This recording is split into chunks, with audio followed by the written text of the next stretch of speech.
அன்பான நேயர்களே, இன்று நாம் சுத்த சாதகத்தின் 10வது பாடலை பார்க்க இருக்கின்றோம். முன்பதமான தொம்பத பசுவே மூடி இருந்த இருள் நீங்கி சுத்தமதாய், பின்பதமான தற்பத அருளில் பிறங்கு தாதான்யம் அடைந்தே, சின்பதமான வசிபத சிவத்தை சேர்ந்து அதற்கு அங்கமாய் நின்றால், மன்பத முக்தி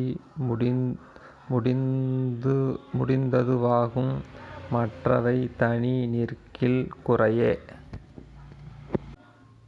அதாவது, முன்பதமான தொம்பத பசுவே மூடி இருந்த இருள் நீங்கி சுத்தமதாய். அதாவது, தொம்தத் அசி என்கின்ற மகா வாக்கியத்தில் முதல் 3 பதத்தில் முதல் பதமான தொம்பதம் வழியாகிய சித்தாந்த வழி நின்று பசுவாகிய ஆன்மாவை மூடியிருந்த இருளாகிய ஆணவம் நீங்கி சுத்தமதாய் மாறிய பின், பாடலின் அடுத்த வரியாகிய பின்பதமான தற்பத அருளில் பிறங்கு தாதான்யம் அடைந்தே. அதாவது, பின்பதமான தற்பதம், அதாவது தொம்தத் அசியிலே 2வது பதமாகிய தற்பதம், பிறங்கு என்பது சொல்லுவது. அதாவது, இந்த தற்பதம் சொல்லுவதனால் அருளில் தாதான்யம் அடைந்தே. எது ஏற்கனவே முன்பதத்தில் இருள் நீங்கி இருக்கின்ற அந்த சுத்த ஆன்மா தற்பதம் சொல்ல அருளில் தாதான்யம் அடைய வேண்டும். தாதான்யம் என்பது பொருந்துவது, அதாவது அருளிலே பொருந்த வேண்டும். அதாவது, சுத்த ஆன்மாவை அருளாகவும் அருளே சுத்த ஆன்மாவாகவும் ஆகிய அந்த நிலையை அடைவது. அவ்வாறு அடைந்தே அடுத்த வரியான சின்பதமான வசிபத சிவத்தை சேர்ந்து அதற்கு அங்கமாய் நின்றால். அதாவது, சின்பதமான கடைசி பதமான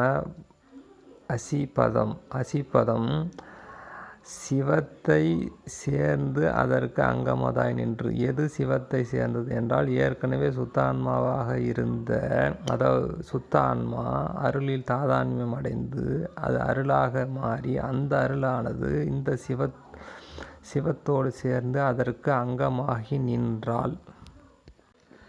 அடுத்த வரியாகிய மன்பத முக்தி முடிந்ததுவாகும். இங்கே மண் என்பது நிலையான, அதாவது நிலையான முத்தி முடிந்துவிடும். மேற்கூறிய அந்த 3 படிநிலைகளை கடந்தால் மன்பத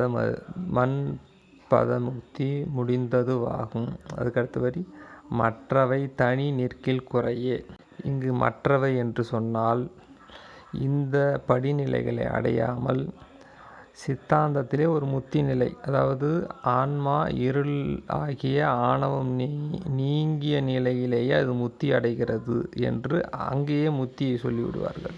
அதுக்கு அடுத்தது, அந்த பிரம்மமே நீ என்று இருந்தாலே போதும், அதுவே முத்தி என்று வேதாந்த வழியிலே சொல்லிவிடுவார்கள். அதைத்தான் இங்கு மற்றவை என்று சொல்லுகின்றனர். மற்றவை தனி நிற்கில், அதாவது தனித்தனியே அந்தந்த நிலையிலே நின்றாலே போதும் என்று இருந்துவிட்டால் அது குறையே, அது முழுமை அடையாது, முழுமையான முத்தி கிடையாது என்பதை தான் இங்கே சொல்ல விரும்புகின்றார். ஆக, இந்த பாடலின் முழுமையான கருத்து, தொம்பதமாகிய சித்தாந்த வழியில் ஒரு ஆன்மாவானது தன்னை சேர்ந்து இருக்கின்ற இருளை நீங்கி சுத்த ஆன்மாவாக மாற வேண்டும். அதற்கு அந்த சுத்த ஆன்மா தொடர்ந்து தற்பதம் என்கின்ற வேதாந்த வழியில் அந்த சுத்த ஆன்மாவே நான், அல்லது சுத்த ஆன்மாவே அருளாகிய நான் என்கின்ற அந்த நிலையை அடைய வேண்டும்.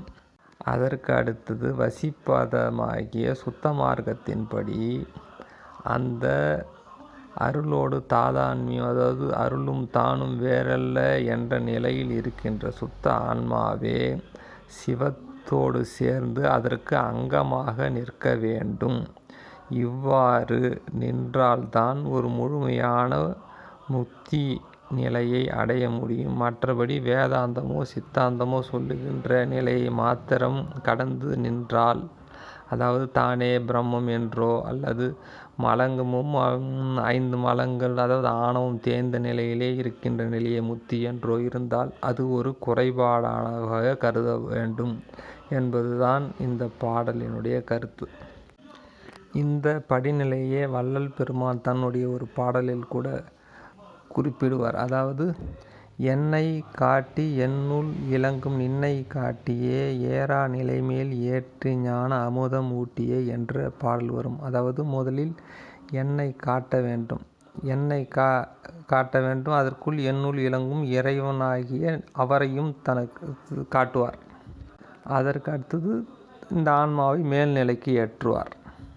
ஆக அதன்படி முதலில் தான் யாரென்று தெரியாமல் இருளில் இருந்த ஆன்மா இருளை நீக்கி தான் ஒரு ஆன்மா என்கின்ற அந்த நிலையை முதல் பதமாகிய தொம்பதத்தில் அடைகிறது. அதற்கு அடுத்தபடியில் தான் அந்த சிவத்துக்கு அங்கம், எனக்கு சிவம் அங்கம், நான் சிவத்தினுடைய அங்கம் என்கின்ற சிவத்தையும் அறிகின்றது. ஆக முதலில் தான் ஒரு ஆன்மா என்று அறிவது, அதற்கு பின்னே தன்னுள்ளே சிவமும் இருக்கிறது என்றும் தான் அந்த சிவத்துக்கும் அங்கம் என்றும் அறிவதாகி இந்த 2 படிநிலையில் கடந்தால்தான் ஒரு முழுமையான முக்தி அடையும் என்பதை குறிப்பதையும் உற்று கவனிக்க. இனி அடுத்த பாடலை அடுத்த வீடியோவில் பார்க்கலாம். நன்றி, வணக்கம்.